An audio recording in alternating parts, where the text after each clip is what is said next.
Pada minggu lepas telah berlangsung jelajah sekolah oleh tim pandai. Anda semua mesti dah tahu ke siapa yang datang?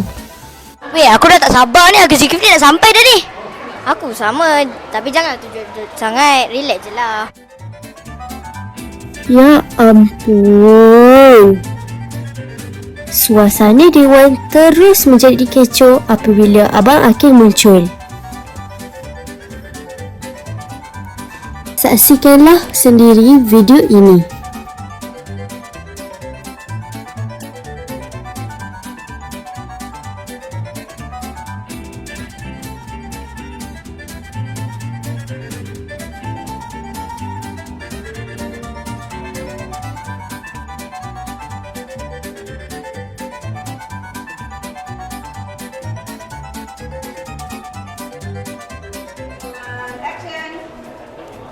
Abang Akil.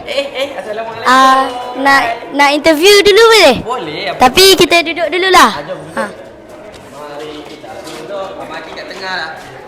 Yang awak nak tanya apa ni? Okey, sekarang kita dekat sekolah kebangsaan Bandar Putra. Betul tak? Bandar Putra. Bandar Putra. Okay.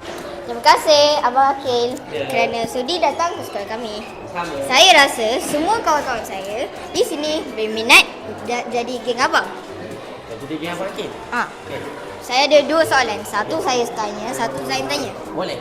Zafran dulu. Siapakah inspirasi terhebat dalam hidup abang sehingga abang berjaya sehingga kini? Semestinya ibu dan ayah Abang Akil lah. Jadi ayah Abang Akil ni sangat bekerja keras. Okey, dan paling penting ayah Akil selalu pesan papa lah. Akil panggil papa. Papa selalu pesan pendidikan nombor satu dalam hidup. Okey, walaupun kadang ada masalah keluarga ke apa ke, papa suruh utamakan pembelajaran sebab dia kata kalau tak ada ilmu nanti susah masa depan nanti. Jadi mama Akil pun banyak mengajar Akil dekat rumah lah. Kadang Abang Akil dekat sekolah tak faham sangat, jadi mama yang mengajar. Jadi tanpa ibu dan ayah, Abang Akil pun banyak benda tak belajar. Jadi terima kasih papa mama. Itulah inspirasi Abang Akil.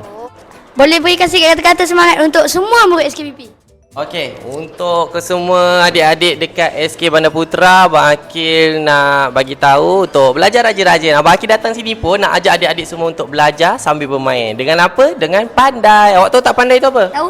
Oh, tahu dah. Pandai tu aplikasi pembelajaran lah. Adik-adik boleh belajar dekat dalam tu ada nota, buku teks, soalan-soalan exam, ada flashcard nak ulang kaji, semua dekat dalam tu. Dan paling penting percuma je. Dan lagi best, kita tahu adik-adik zaman sekarang awak suka main game kan?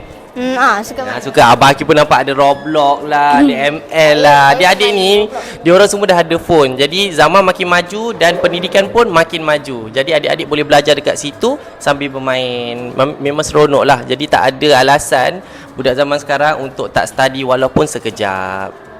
Terima kasih Abang Akil. Sama, belajar rajin-rajin. Kita akan peluk Abang Akil supaya semua orang kat luar tu jealous. Alamak, takut.